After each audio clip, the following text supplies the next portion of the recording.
দেখতে পাচ্ছেন DC two DC back boost converter. এগুলো কনভার্টার গুলো স্টেপ আপ হয়, স্টেপ ডাউন হয়। এগুলোর কাজ কি, আজকে টোটাল বিষয় নিয়ে আপনাদেরকে আলোচনা করব। আশা করি এই ভিডিও জুড়ে সঙ্গে থাকবেন, অনেক কিছু শিখতে পারবেন, বুঝতে পারবেন। এই যে কনভার্টারটি দেখতে পাচ্ছেন, এই কনভার্টার গুলো বিশেষ করে ডিজাইন করা হয়েছে যে সাপোজ আমরা যে ব্যাটারি গুলো চার্জ করি, এই ব্যাটারি গুলো হলো 12 ভোল্টের। ব্যাটারি চার্জ করার জন্য আমাদের কি করতে হয়, 12 ভোল্টের ট্রান্সফরমার কিনি। কেনার পরে অনেক সময় কিন্তু আমাদের কিন্তু চার্জ ঠিক মতন হয় না। যদি আপনারা 24 ভোল্টের ট্রান্সফরমার নেন, 24 ভোল্টের ট্রান্সফরমার নিয়ে স্টেপ ডাউন এই ধরনের কনভার্টার গুলো কিনেন, তাহলে আপনারা কি করতে পারবেন যে অ্যাকুরেট একটা ভোল্টেজ, যেহেতু আমাদের ব্যাটারি গুলো 14.5 বা 14তে আমরা অনেক সময় কাট করি, যে আমাদের 12 ভোল্টের যে ব্যাটারি গুলো অনেক সময় 13.5 14.5তেও আমরা কিন্তু কাট করি। সেক্ষেত্রে 12 ভোল্টের ট্রান্সফরমারে ফুললি আমাদের চার্জ কিন্তু হয় না। এর জন্য আমরা এই ধরনের বুস্টার গুলো ব্যবহার করতে পারি বা কনভার্টার গুলো ব্যবহার করতে পারি। এটা কানেকশন করা একবারে ইজি, একবারে সহজ। তো চলুন আমি আপনাদেরকে ফুল প্রসেসিংটা খুব সহজে আপনাদেরকে দেখাই দিই। এইখানে এই যে দেখতে পাচ্ছেন, এখানে আছে out plus, out minus, in plus, in in minus, in plus, এবং এই পাশেও কানেকশনের সিস্টেম আছে যাতে আপনারা ব্যবহার করতে পারেন। আবার দুইটা ভেরি সিস্টেম আছে। তো আমার কাছে যে ট্রান্সফরমারটি দেখতে পাচ্ছেন, এটা কিন্তু 25 ভোল্টের। তো এই 25 ভোল্ট দিয়ে তো আমি 12 ভোল্টের ব্যাটারি কখনো চার্জ করতে পারবো না। সেক্ষেত্রে আমাদের এই ধরনের কনভার্টার গুলো কিন্তু একান্ত প্রয়োজন হয়ে থাকে। তো আমি এখন আমি এটা একটু ট্রাই করব, করে আমি আপনাদেরকে দেখাবো যে আসলে এটা কিভাবে কাজ করছে।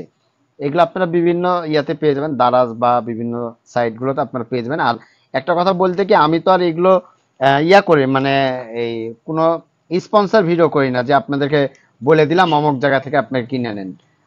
আর এগুলো যদি এমনিও অ্যাকচুয়ালি আপনারা নিতে চান, রাজশাহী ইলেকট্রনিক্স ওয়ার্ল্ড থেকে আপনারা এগুলো সংগ্রহ করে নিতে পারেন। তো এই হলো, দিয়ে দিলাম প্লাস, ইন, এবং এখানে দিয়ে দিলাম মাইনাসটা দিয়ে দিব।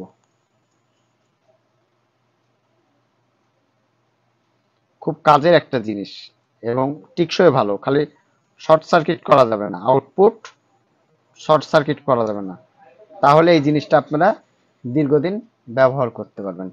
তো আলহামদুলিল্লাহ, এটা আমরা কানেকশনটা দিলাম। এখন আমরা এটা লাইন দিব, দিয়ে আপনাদেরকে দেখাই প্রপারলি ভাবে জিনিসটা দেখানোর চেষ্টা করব। ঠিক আছে, এখন আমরা একটা মিটার নিয়ে নিয়েছি অ্যানালগ, আমার কাছে ডিজিটালও আছে, সমস্যা নাই, আমি ডিজিটালটা দিয়ে আপনাদেরকে চেক আপ করাই। এটা হলো আমার ডিজিটালটা।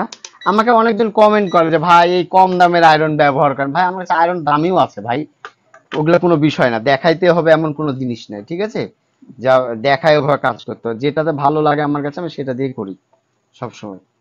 এখানে আপনারা দেখতে পাচ্ছেন ভোল্টেজ কত দেখাচ্ছে আমাদের, এখানে হলো 15,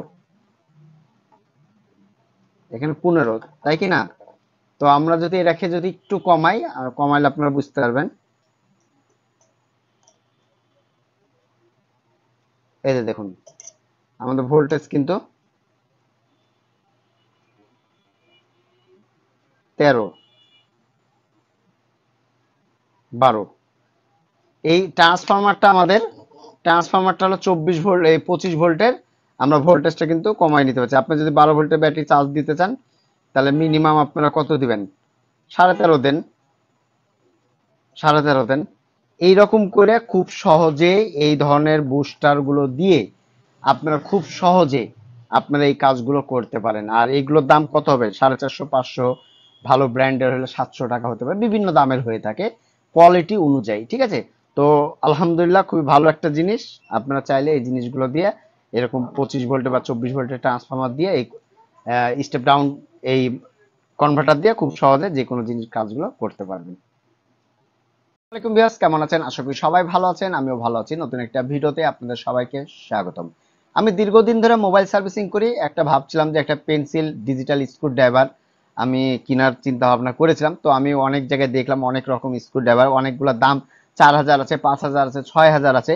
কিন্তু লো বাজেটে একবারে অল্প টাকায় আমার কাছে এই স্ক্রু ড্রাইভারটি নিয়েছি, একবারে লো বাজেটে। ঠিক আছে, একবারে লো বাজেটে, এটার দাম একবারেই কম। তো চলুন আমরা দেখি আসলে কি কি জিনিস তারা দিয়েছে। তো এই যে বক্সটা দেখতে পাচ্ছেন, সুন্দর একটা বক্স। এবং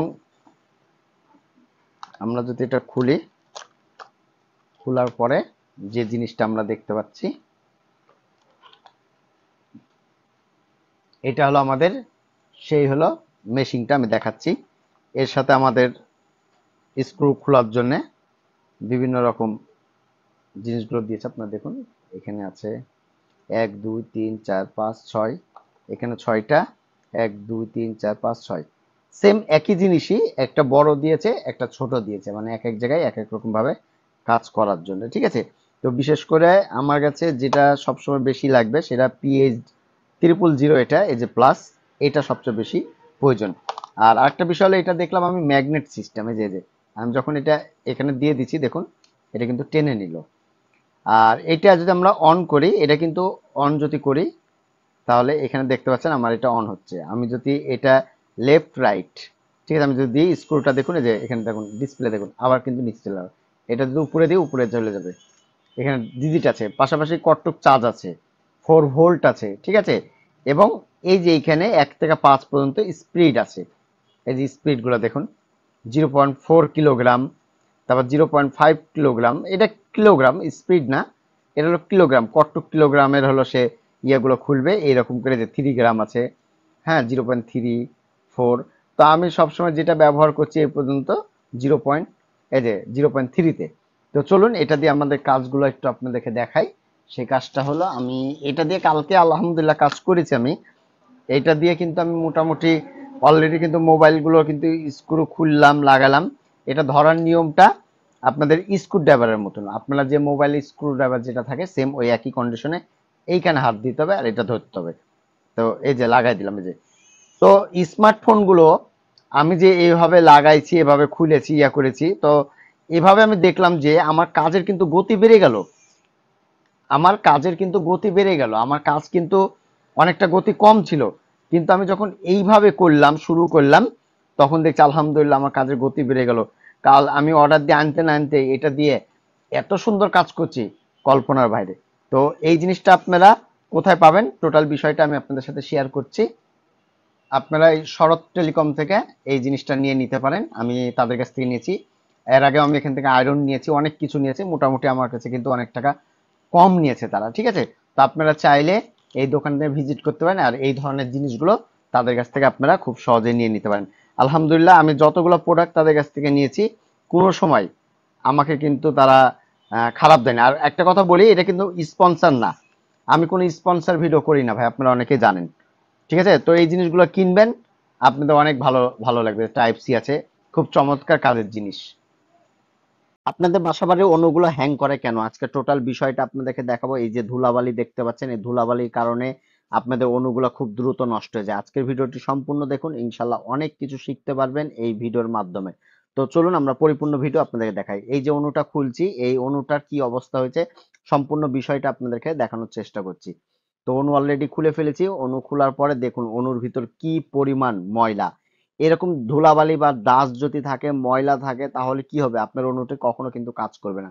সুন্দর করে আপনারা পরিষ্কার করে নেবেন ব্রাশ দিয়ে। পরিষ্কার করার পর আপনাদের যে থিনার আছে, এনসি থিনার, এই থিনার দিয়ে আপনাদেরকে ওয়াশ করতে হবে। পরিষ্কারটা আপনাদেরকে সঠিকভাবে করতে হবে। এই ময়লা ডাস্ট থাকলে আপনাদের অণুটা ঠিক মতন কখনো কাজ করবে না। তো আমি যেভাবে পরিষ্কার করছি, এরকম টুথব্রাশ দিয়ে আপনারা সুন্দর করে পরিষ্কার করবেন। এমন জোরে আবার করেন না যাতে কোনো পার্টস উঠে যায়, এরকম না, খুব সিম্পল ভাবে আপনারা সুন্দর করে পরিষ্কারটা করে নেবেন। আমি যেভাবে করছি এভাবে আপনারা পরিষ্কারটা সুন্দরভাবে করে নেবেন। করার পর এই যে থিনার আছে, যে সুইচ, পাওয়ার সুইচ গুলো, এই সুইচ গুলোতে একটু থিনার দিবেন, হ্যাঁ। থিনার দিয়ে সুন্দর করে গোটা পিসিবি বা বোর্ডটাকে আপনাদেরকে পরিষ্কার করতে হবে, সুন্দর করে পরিষ্কার করতে হবে। আর এই থিনার দিয়ে পরিষ্কার করার পরে আপনারা এই বোর্ডটাকে সুন্দরভাবে আগে শুকাই নেবেন। যদি না শুকায় পাওয়ার দেন, তাহলে এই বোর্ডটা কিন্তু টোটালি ড্যামেজ হওয়ার সম্ভাবনা অনেকটাই বেশি কিন্তু। অতএব আপনারা এরকম এনসি থিনার যদি ব্যবহার করেন, সেক্ষেত্রে আপনাদেরকে একটু, যদি হট গান না থাকে, এমনি কোনো রোদে বা কোনো জায়গাতে আপনাদেরকে ভালো মতন এটা শুকাইতে হবে। যদি পরিপূর্ণ না শুকায় তাহলে যেটা বললাম যে আপনাদের ইয়াটা নষ্ট হয়ে যেতে পারে আরো। তো আমি চারের সাইডের সম্পূর্ণ পিসিবিটাই আমি সুন্দর করে পরিষ্কার করছি। আর এবার দেখুন যে আসলে বোর্ডটা কত চকচকে হয়ে গেছে, ঝকঝকে হয়েছে। আর এই যে কানেক্টর গুলো আছে, এগুলোতে অনেক সময় ফাঙ্গাস পড়ে যায়, এগুলাকে আমাদেরকে সুন্দর করে সোল্ডারিং করতে হবে। সোল্ডারিং যদি না করেন তাহলে কিন্তু পরিপূর্ণভাবে কাজগুলো হবে না। এখন আমি হট গানে বাতাস দিয়ে সুন্দর করে এটাকে শুকাই নিচ্ছি। কেন শুকাচ্ছি, যেটা আপনাদেরকে বললাম, আপনাদের এই হট গান না থাকলে 100 ওয়াটের লাইট বা 200 ওয়াটের লাইট দিয়ে আপনারা এটাকে সুন্দরভাবে শুকাই নিতে পারেন। তো আমি যে প্রসেসিং এ দেখাচ্ছি, অনুগুলো এভাবে করলে ইনশাল্লাহ আপনাদের অনুগুলো কিন্তু ঠিক হওয়ার সম্ভাবনা কিন্তু 100%, ঠিক আছে। যেহেতু এই অনুটাতে প্রবলেম করছিল, হ্যাং প্রবলেম করছিল, অন্যটা ঠিক মতন কাজ করছিল না।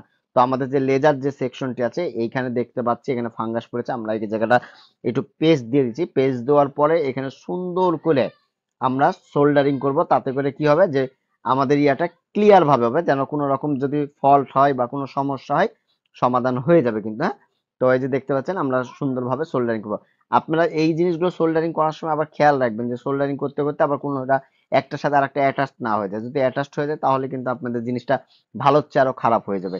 তো আমি যেভাবে আপনাদেরকে দেখাচ্ছি, যেভাবে সোল্ডারিং করছি, প্রত্যেকটা পয়েন্ট এভাবে করবেন। লেজারের এই জায়গাগুলো সুন্দর করে পরিষ্কার করবেন। তো চলুন, আমাদের এটা সোল্ডারিং হয়ে গেছে। তো এখন আমরা একটু পাওয়ার দিব, দিয়ে আপনাদেরকে দেখাবো যে আসলে এটা পাচ্ছে কিনা। তো দেখি, চলুন আমরা একটু পাওয়ার দিই। এই যে পাওয়ার দিলাম, পাওয়ার দেওয়ার পর সুইচটা অন করব। অন করার পর এই যে দেখতে পাচ্ছেন আমাদের হলুদ লাইটটি জ্বলছে। অনেক সময় আমাদের এই সুইচ গুলো কিন্তু নষ্ট